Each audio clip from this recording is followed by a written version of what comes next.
आज का बाइबल का वचन गलातियों सन पौलुस का गलातियों के नाम पत्र अध्याय 1 वचन 6 से 12 और आज का सुसमाचार सन लूकस के अनुसार अध्याय 10 वचन 25 से 37।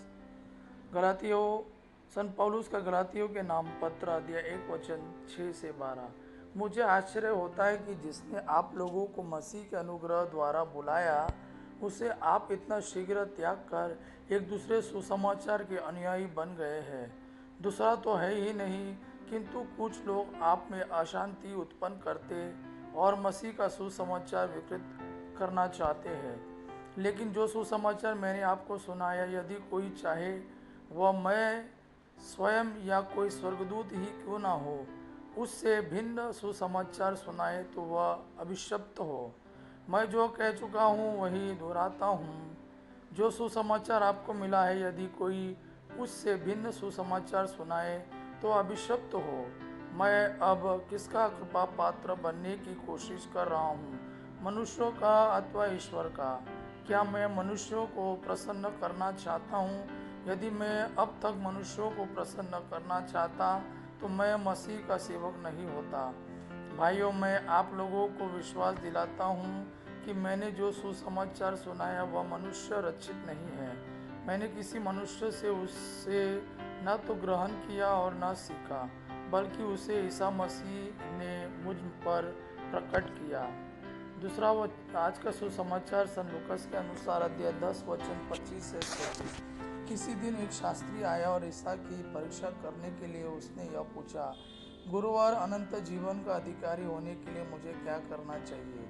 ईसा ने उससे कहा, संहिता में क्या लिखा है, तुम उसमें क्या पढ़ते हो? उसने उत्तर दिया, अपने प्रभु ईश्वर को अपने सारे हृदय, अपनी सारी आत्मा, अपनी सारी शक्ति और अपनी सारी बुद्धि से प्यार करो और अपने पड़ोसी को अपने समान प्यार करो।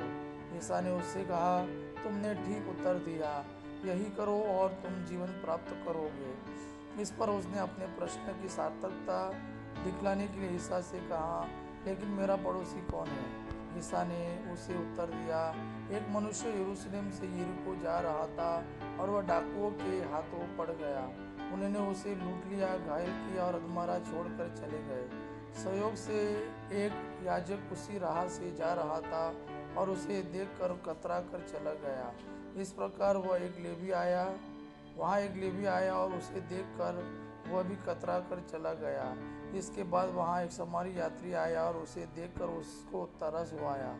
वह उसके पास गया और उसने उसके घावों पर तेल और अंगूरी डालकर पट्टी बांधी।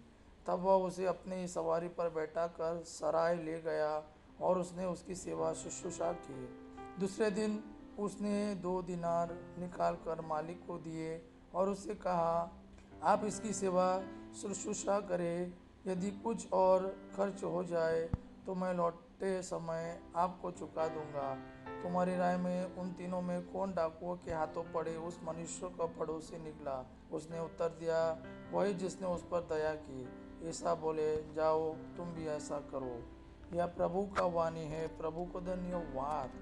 अबा पिता की महिमा और पुत्र यीशु का प्रेम आप पर सदा सर्वदा बना रहे। आमीन।